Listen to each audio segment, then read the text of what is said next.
Municipal Corporation.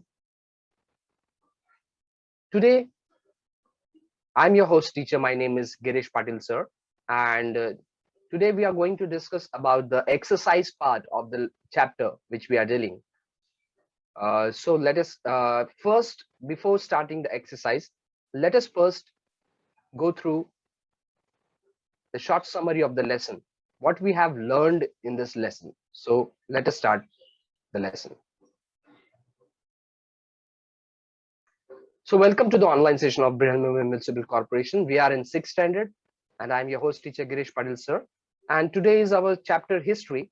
And today, basically, we are going to deal about the religious trend in ancient India. This is the third lecture. And in this lecture, we are going to see the exercise part of this lesson. But before starting the exercise, let us see what we have learned in this lesson. Just recapitulate what we have learned in this lesson. Already we have completed two lectures. In the first lecture, we have completed about the two religions which are originated in India. There are Jainism and Buddhism, and which are spread all over the world.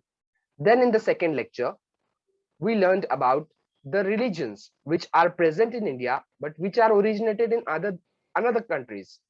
And then the merchants who were migrating to our country, they have flourished their religion in our country. So the first religion was Judaism, then Christianity, then Islam, then Zoroastrianism.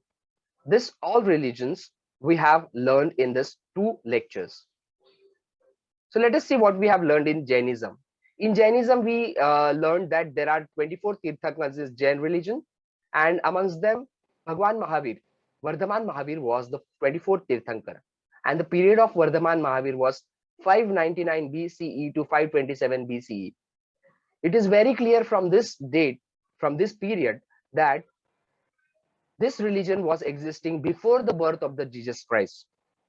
See, our Indian traditions are so much, they are having a great history that we have started calculating the time after the birth of the Jesus Christ in Gregorian calendar, but the religious trends in India are from the ancient to ancient times in India.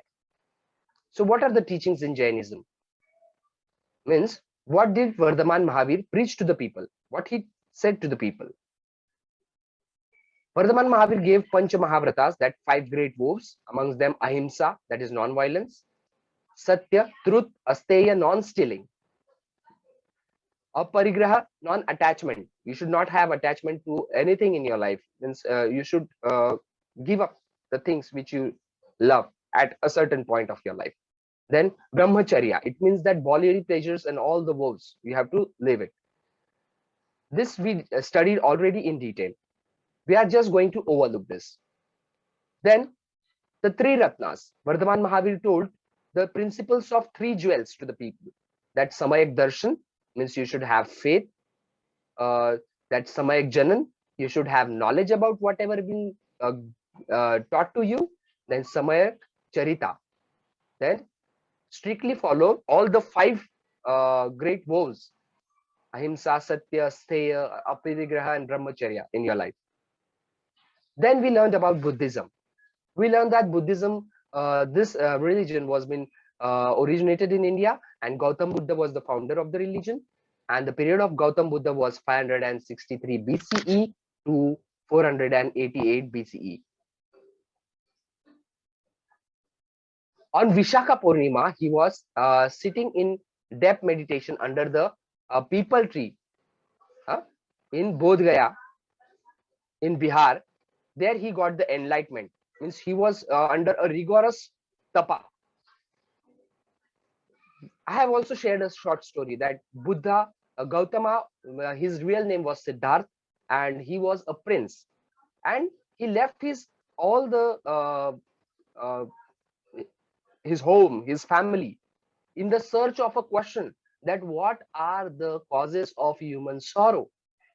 And in search of that, he went, leaving his home back, his family back. And when he was doing a rigorous tapa in Gaya, in Bihar, he was sitting under a tree, and this where he got the enlightenment.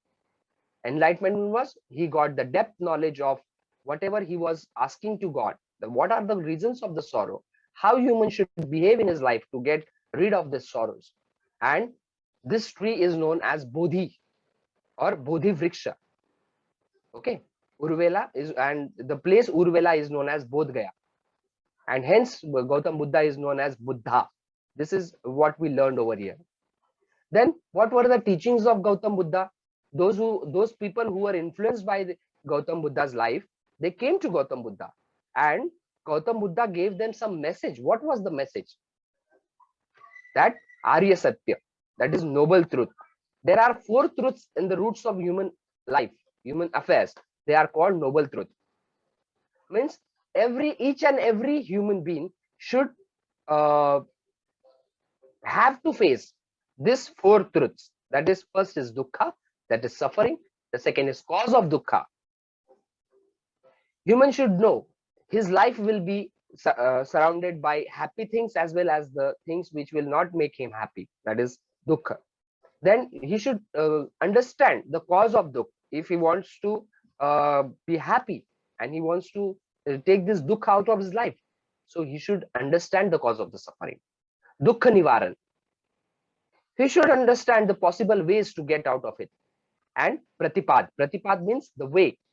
He should walk on the way which will help him out to get out of this sufferings. Then Gautam Buddha also told about the Panchashil. Gautam Buddha asked the people to follow 5 rules in their lives. The 5 rules were stay away from killing animals. We should not kill animals. Stay away from stealing. Stealing means in Hindi we call it chori. We should not do that. And stay away from unethical conducts. Whatever is wrong going around you, you should not stand. You should not support it, but you should not stand there. Means if someone is doing wrong around you, if you are not supporting him and you are standing over there, that is also your fault. You should not stand over there also. Then stay away from telling lies. Don't speak lie in your life. And stay away from intoxicants. Intoxicants means the things which will make your mind disturb your mind. Stay away from that things. Then the 8th path. This is an extra information given in your textbook. We should have right view, right resolve. We should speak right. We should have right conduct in our life. Always do right in our life. We should have right livelihood. While living our life, we should not compromise our life for certain things and do wrong to get pleasure. We should always live a good and a respectful livelihood. Right efforts. Whenever you want to acquire something in your life, you should have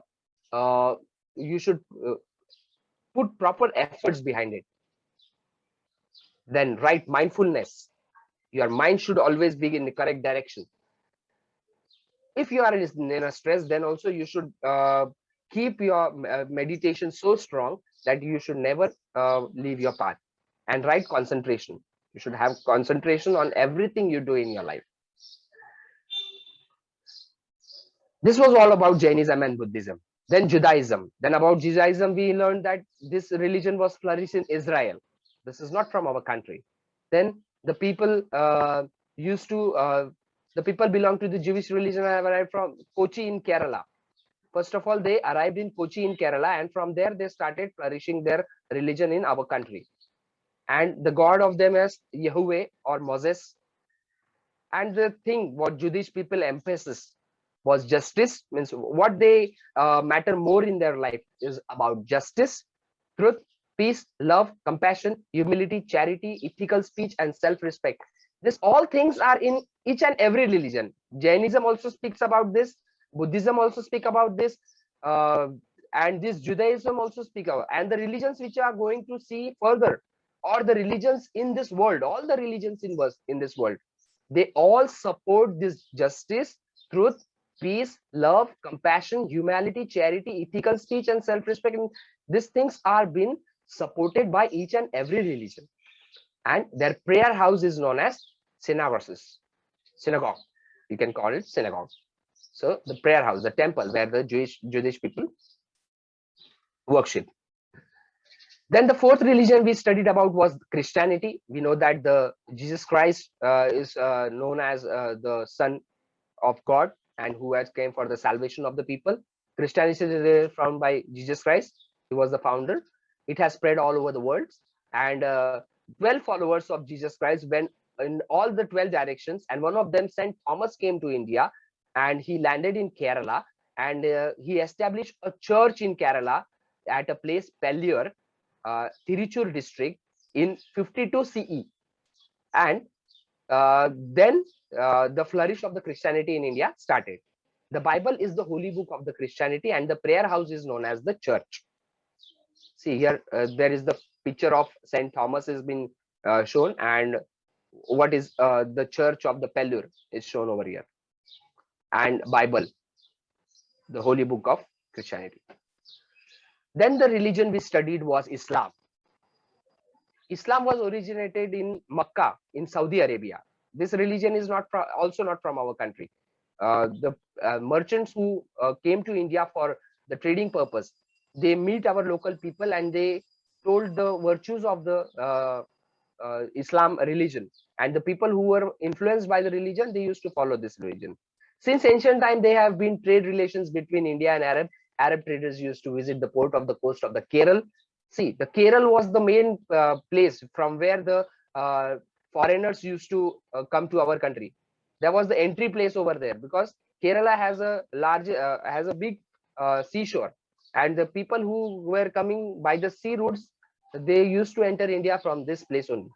The Islam arrived in India in the same century through Arab traders in 7th century CE. The prayer house of the Islam is known as the mosque, or we call it as masjid. And the holy book of the Quran Sharif is the holy book in Islam.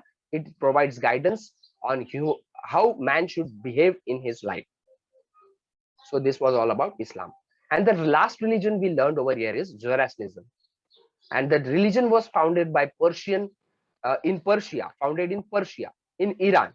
And this Zoroastrianism has a great tie with the Indian culture. They say that the Vedic period writing styles and the Zoroastrian writing styles are similar. How they give the knowledge of their religious ideas is similar over there. The Parsis came from India. The people who follow Zoroastrianism are called Parsis, and they came from the Pars or Fars province of Iran. The Zoroastrian people are called Parsis in India because we believe that they have came from the Pars region in Iran. It is mostly believed that they first come in Gujarat in 8th century CE. They came in Gujarat in 1st century CE, and then they spread their religion in India. The sacred fire burned in the temple, which is known as Agyaris, the temple of Zoroastrian people. See, this is the book Avesta, which they follow, their holy book. And this is the temple of the Zoroastrian people, Agyaris. If you want to see an Agyari, I have just saw an Agyari in Thane, where I live. It is nearby Jambhili Naka. There is a temple over there. I'm not sure that there is entry over there or not, but I have saw that this temple is over there also in Thane. If you want to see, you can go over there and you can visit. Zoroastrians are the Zoroaster was the founder of the religion. Who was the founder of the religion? Zoroaster. See in this picture, you will find that the person who is showing hand upwards is the Zoroastrian, and Ahur Mazda, they call their god Ahur Mazda. See this, their god, their picture of their god is also being shown in this picture.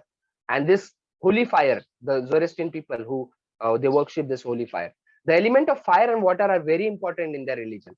This element of fire, water, earth, sky is very important in every religion. You will find that in Hindu, in Christian, in Islam, in Zoroastrian, in Buddhist, in Jainism, in each and every religion. These 5 things are given lots of importance. Natural things, fire, air, light, water, and sky. These 5 things are given a great importance because these are the natural things, and on these things also only we are dependent. We can't live without water. We can't live without fire. We need light because light is a source of energy for us. We need sky. We need earth. So all these things are very important. So these are the commonalities, means common things in each and every religion, which each and every religion teach to the people. The sacred fire burned in the temple is known as a Girish. This we learned. At the core of the Persian things, the three main principles conduct, namely good thoughts, good words, and good deeds. See, all these things which is been taught in the Zoroastrianism, all these things we have seen in the previous religions which we have learned. So this is all the commonalities between each and every religion. Summing up all these things, we find that all these religions are based in the same principle of humanity. Means all the religions teach that we should worship human. Means we should see God in each and every one of us. So this is what we learned in this lesson. Now let us go for the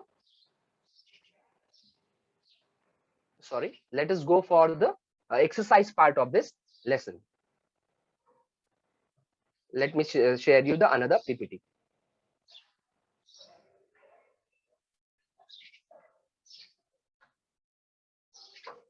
If you have your textbooks with you, you can open your textbooks over there, so that whatever questions I'm going to tell you up, you can make a note over there, or you can make marks in your textbook, because whatever question and answers which we are going to deal over here, you need not to write the question and answers in your notebook right now, because this session will only guide you about how to find the question and answers yourself, or as you are the students of 6th standard, means you are running towards the higher schools, it is expected that you students should understand the concept in the lesson, and after understanding the concept in the lesson, you students should form your own sentences and write your own answers.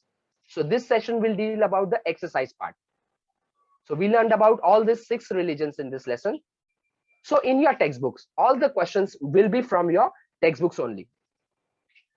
We will find more extra questions ourselves, but in this session, we are going to deal about the question and answers in your textbooks and how to find the answers over there. Basically, you should understand the theme of the lesson, the concepts, clear concepts of the lesson. When you are aware about each and everything, each and every point in the lesson, you will find that you don't have to find any answer over there, or you don't have to mug up the answers. When you write the answers, you don't have to mug up them. Just understanding the question and just understanding what are the answers to them, whenever you appear for the exams, or if anyone asks you the oral question about this lesson or any lesson, if your understanding is good, all the concepts are clear, you can easily give the answers in your own words. Let us see the first question. Fill in the blanks. The first question in the fill in the blanks. The principle of dash is very important in Jainism. So I request any one of you who know the answer can unmute his or her mic and can give the answer if they know. The principle of dash is very important in Jainism. Yes, any one of you?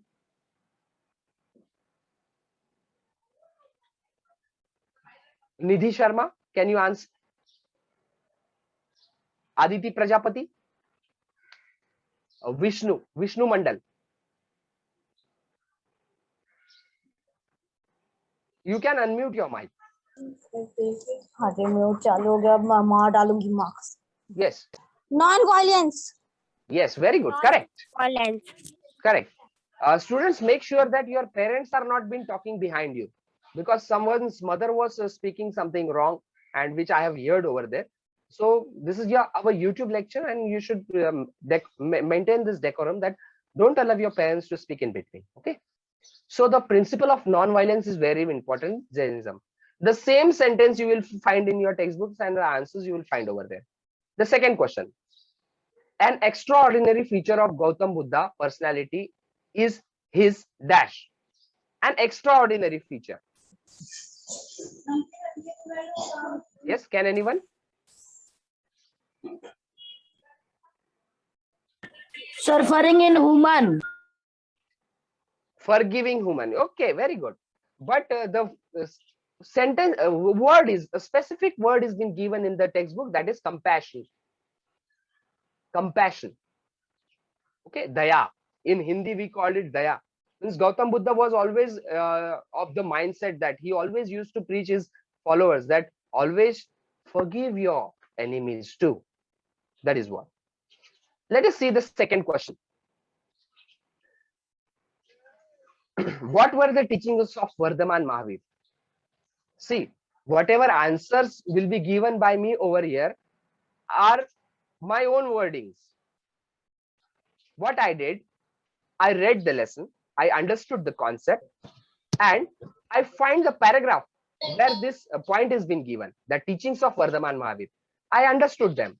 And after understanding whatever I understood, I divided that things in different points, 2 points, 3 points, or 4 points. This should be done by all of you because you are a higher school students now. You're going towards higher school. So the higher school students are expected to write their answers in their own words. So whatever answer I'm going to give you here, you can write it, but it is not necessary your answer should be same. You can form your own sentence by understanding the points over there. So for reference, you can refer page number 21 in your textbook. You can find page number 21 and you can get the answers over there. So what answer I have write over here, I want to share with you. Can anyone read the point number 1 for me? Yes, any one of you, unmute your mic and read point number 1. Sir, can I read? Yes. Ritu, please read. First, what were the teaching of Vardhaman Mahavir. Mahavir? You have to read first point of the answer. Okay, answer. Vardhaman Mahavir preached Pancha Mahavratas consisting of Ahimsa, Satya, Aparigraha. Brahmacharya. Very good. Second, Yes. he Yes. emphasized the Emphasized the excellence of the charter. one's character. It's character. Okay. Third, he praised the love of all living beings and asked people to practice mercy and compassion. Yes. Third, he pushed the idea. Preached. He preached the idea of live and let live. Correct. See, whatever we have learned in this lesson about Vardhaman Mahavir, the teachings of Vardhaman Mahavir are being shortened by me in 4 different points. The first point shows that Vardhaman Mahavir preached. What is meant by preached? He taught Pancha Mahavratas, that is Ahimsa, Satya, Aparigraha, Brahmacharya. Then he emphasized one's character. You should always maintain your character, your behavior, your moral, all these things are being means totaled in this point. He preached love to the living beings and asked people to practice mercy and compassion. Means he told everyone that you should not hate, you should love every living being and you should show mercy. Mercy means forgiveness. Compassion is also the same. You should say daya. You should mercy and compassion towards others. And he preached the idea of live and let live. These were the teachings of Vardhaman Mahavir. Then the second question, which famous quotes of Gautam Buddha have you read here? What values does it uphold? Means in this lesson, there is a famous quote which has been said by Gautam Buddha himself. He told something.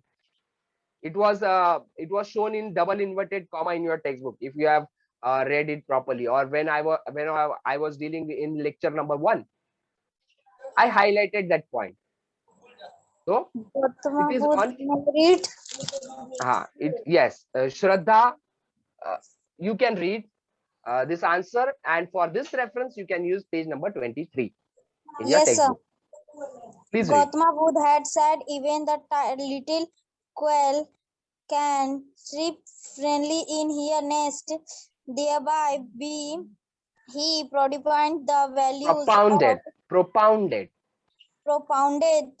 the values of freedom and equality. See what he said, that even a little quill can chirp freely in the nest.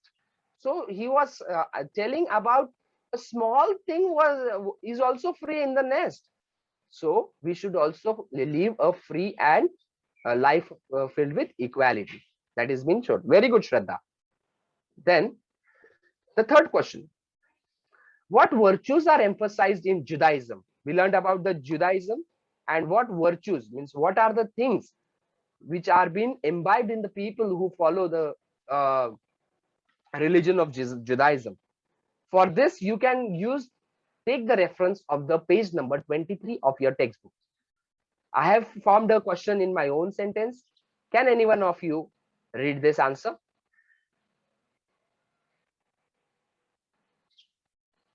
Yes. Judaism. Yes, tell me your name, beta. My name is Ankit. Yes, Ankit. Judaism emphasize You can say Judaism. It's not Judaism. It's Judaism. Judaism emphasize the virtues of justice, truth, peace, love, compassion, humility, charity, ethical speech, and self-respect. It's ethical speech and self-respect. Yes, all these things which are being emphasized by Judaism are emphasized by another religions also.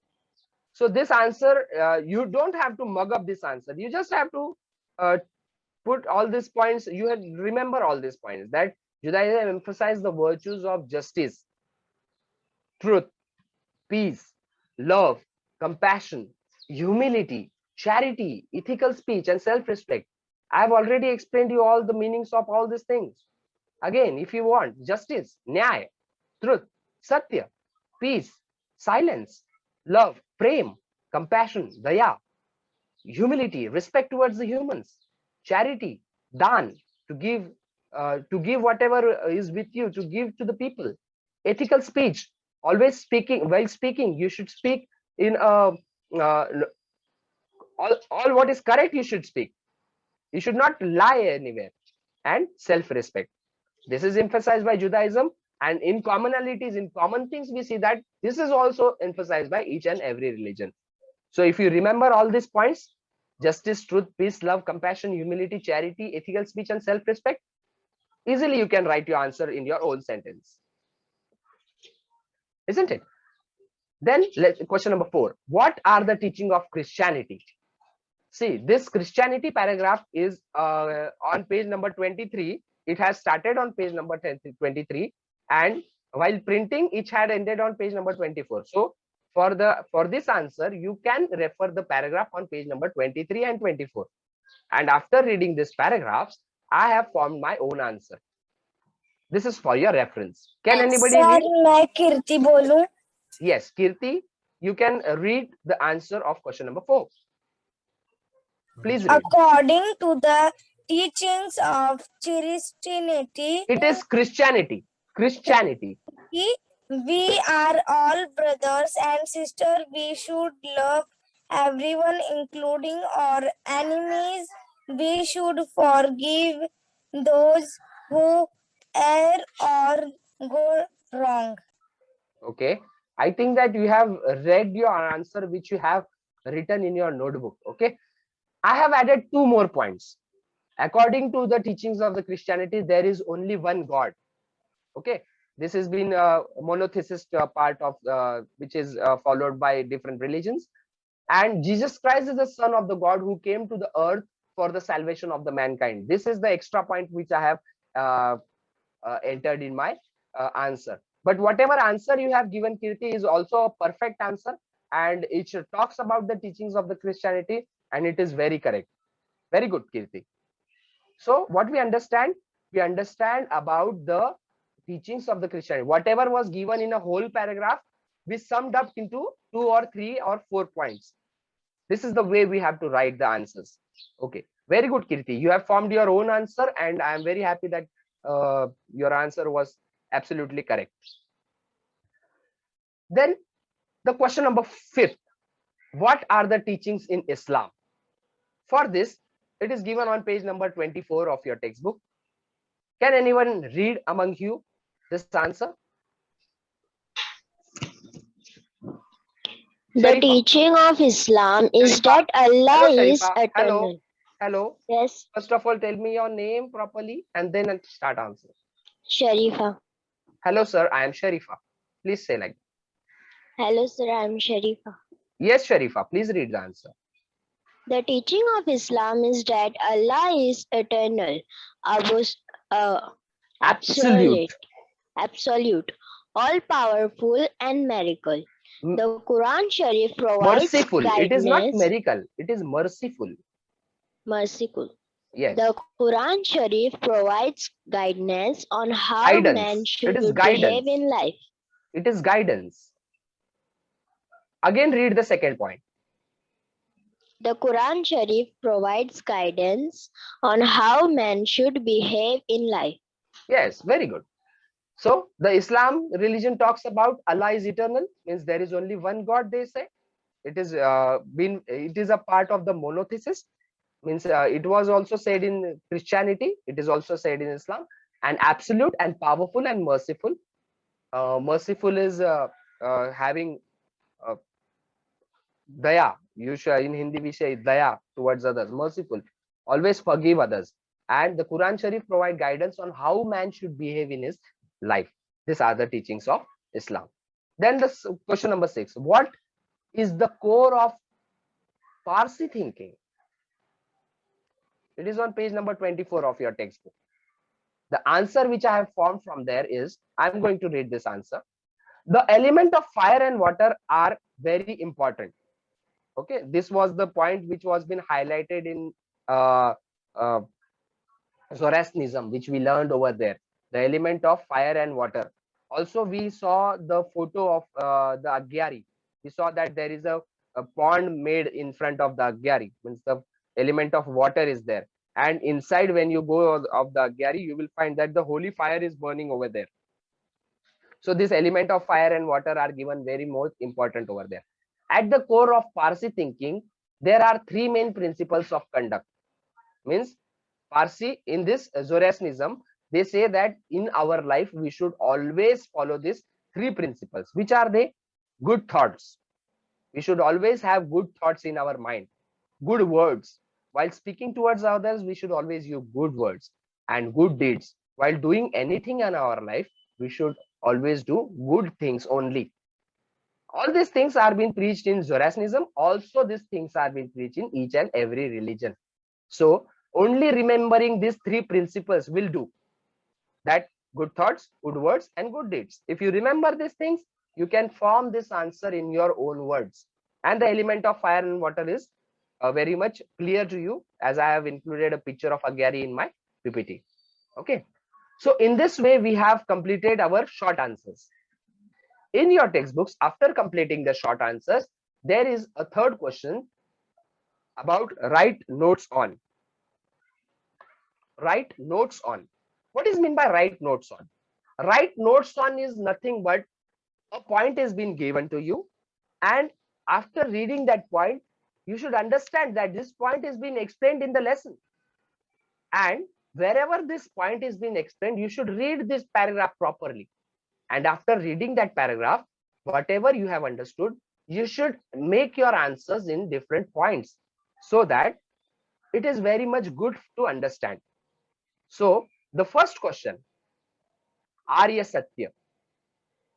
While reading this Arya Satya, one thing should strike in your mind, that in which religion this word was being used. After that, if it strikes in your mind, you go to that page number.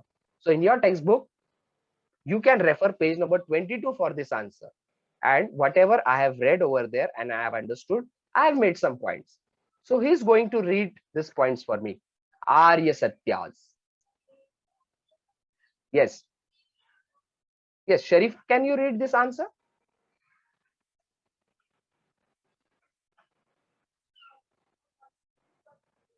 Yes. Another than Ritu, Yes, sir. who is that? Please tell your name. I'm Sharifa. Yes, Sharifa, please read this answer. Sir, Arya Satya. you have called my name. Yes, Ritu, can you read this answer, Ritu? Yes, sir. Please read this answer. Gautam Buddha provided answers to the question such as what is the nature of human life and why does man have to undergo in the Suffering. suffering in the form of Four. It's sorry, it's a mistake over there. It's four noble truths. four noble truths. I. E. Arya That Satya. is, it is that is. I-E means that is. That is Arya Satya. Okay. First, Dukha, Dukha surfing. Suffering. Suffering. Dukha suffering. There is suffering in human life. Okay. The cause of Dukha. There is a cause of suffering. Correct. Third, Dukkha Nivaran. Dukha Nivaran. Nivaran. It is possible to end suffering. Correct. Pratipad. Pratipad means the way. This way leads to end of suffering. Very good. Absolutely right. So Arya Satya. What Gautam? I have told you the story of Gautam Buddha. That Gautam Buddha lived all his desires, means his all his comfort, and he went in the search of the questions which he arose in his mind. What is the nature of human life, and what are the causes of human suffering, and what humans should do to end up his suffering? So by understanding all these things, I have framed my own sentence that Gautam Buddha provide answer to questions such as what is the nature of human life and why does man have to undergo suffering in the form of the four noble truths, that is Arya Satyas. What he told that each and every man should understand that there are dukkhas in his life, means sufferings are there.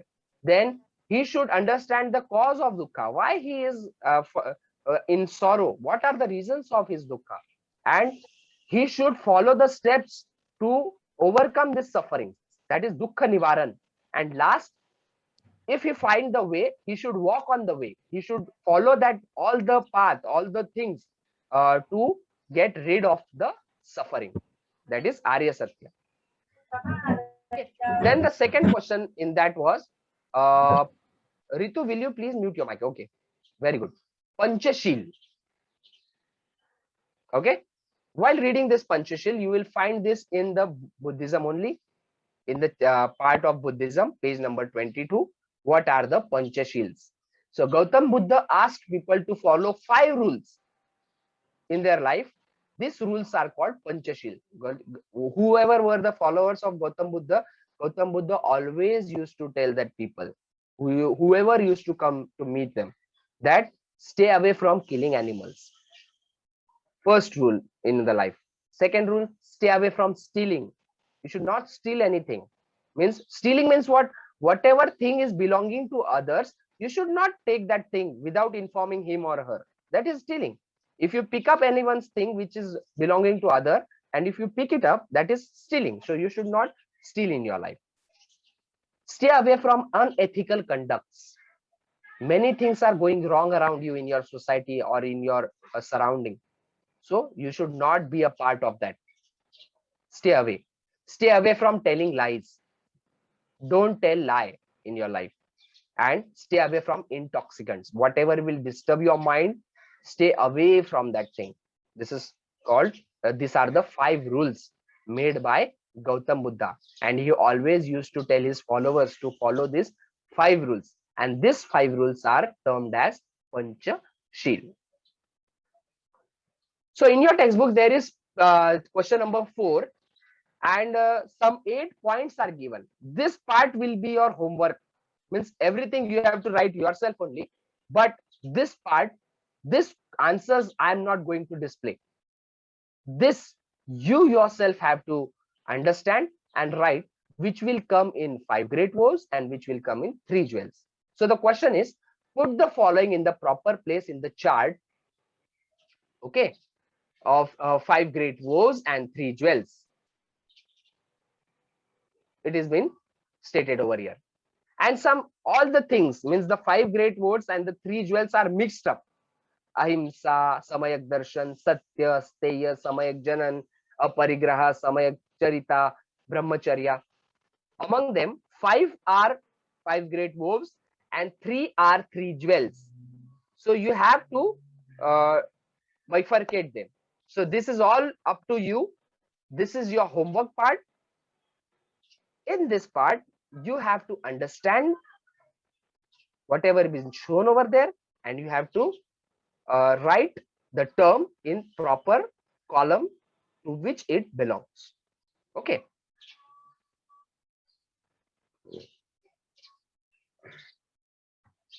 Then the last question in your textbook is about give reasons. See, whenever there is a question of the give reason, basically you have to understand that you have to give your own opinion about it. Give reason. Give reason doesn't uh, means that you have to find the answer paragraph to paragraph in the textbook and you have to copy it down right from there and copy it in your notebook. It is not like that. Give reason is understanding the concept which has been asked and describing it in your own words. So this is give reason. So for understanding this question, that is, why was the name Jinnah given to Vardhaman Mahavir? I referred page number 20 in the textbook and then I understand some things from there. So what is Jinn? Jinn is one who conquered all physical bodily desires. Physical bodily desire means what our tongue wants, the taste, tasty food. We should have control on that. Always asking for tasty food. No, we should have control on that. Our body needs best clothes. Every time when we see beautiful clothes in the shop or somewhere else, we are desired to get them. So no, we should have control on that. So Jinn is a person who conquered all physical and bodily desire. This is the first point I understand from there. The second point I understood that in pursuit of the knowledge, Vardhaman Mahavir undergo rigorous tapa, suffered bodily pain. He gave up all the comfort and conquered all bodily desires. See, when Vardhaman Mahavir wanted to understand the nature of human life, he also undergo a rigorous tapa. Tap means meditation. And he was suffering a lot of pain. His body was suffering a lot of pain. But he was not looking towards that. He was only focused on getting the enlightenment, getting the knowledge. And after that, he was successful and he gained the knowledge of whatever he asked for the God. The causes of human sufferings, the way humans should live their life. He understood all these things. And therefore, Vardhaman Mahavir is known as Jinn. Why was the name Jinn given to Vardhaman Mahavir? Because he conquered all his physical and bodily desires and he undergo rigorous tapa. His body was suffering from pain and he gave up all his comforts and all the bodily desires. The person who conquers all his bodily physical desires is the person who is known as Jinn, and therefore Vardhaman Mahavir came to be known as Jinn. This is what I understood and I frame my own sentence and this is the answer for your reference. Then the second question, why did Gautam Buddha came to be called the Buddha? For this I referred page number 22. Why he was called Buddha? I have also explained you while taking the revision right in the first session of this lecture. Why he was called Buddha? See, basically, Sir, I can say. Yes, you can read. Yes. Prince Siddharth left all his comfort in search of cause of human suffering. After rigorous It's rigorous. Rigorous. tap he Tapa. Tapa. Safa Tapa. Tapa. Tapa he Acquired Buddhi. Bodhi. It's Bodhi. Bodhi. That is It is whenever you find that I dot E, you should say that is That is enlightenment, enlightenment or divine divine knowledge, knowledge. divine knowledge, Divine knowledge. divine, Sir define no, Gautam, divine, divine. divine knowledge. There, Okay, Gautam came to be known as Buddha. very good. See, all of you have seen that his name was not Gautam Buddha first. He was Prince Siddharth, and he left all his family. And he, after rigorous tap, he got the enlightenment. The question which we was asking every time to himself, that what are the causes of human suffering and how human can get the rid of this suffering. Then he sat for a tapa, and while doing the tap, he got the enlightenment. It's enlightenment means bodhi, means divine knowledge. He got the knowledge of human suffering and how humans should behave in his life to get rid of all the sufferings. He got the knowledge of this, and this is called bodhi. Bodhi means enlightenment, and therefore Gautam came to be known as Buddha. So all the people who were the followers of Gautama, they always came to Gautama taking their problems. Gautama always gave them the solutions of their problems, and people used to call him Buddha, the person who have the knowledge of all the things in human life suffering. So in this way, we have completed the explanation and exercise part of the lesson. Lesson number 5, religious trends in ancient India. I hope all of you have understood that how to find out the answers or how to frame the answers, how to understand the concepts in the lesson, and how to frame the answers in your own words. For your reference, all these answers which I have wrote will be shared in the description box as a PDF. You can refer these answers made by me and how to form the sentences. You can understand from there. There is no compulsion that your answer should be same as my answer. Your answer, the sentence, the points in your answer will be same, but the sentence formation of yours can differ. So make sure while writing the answers, you make use of your own understanding, make use of your own knowledge, but include all the points related to the question in your answer. So in this way, we have completed our chapter. Thank you all of you and have a nice day.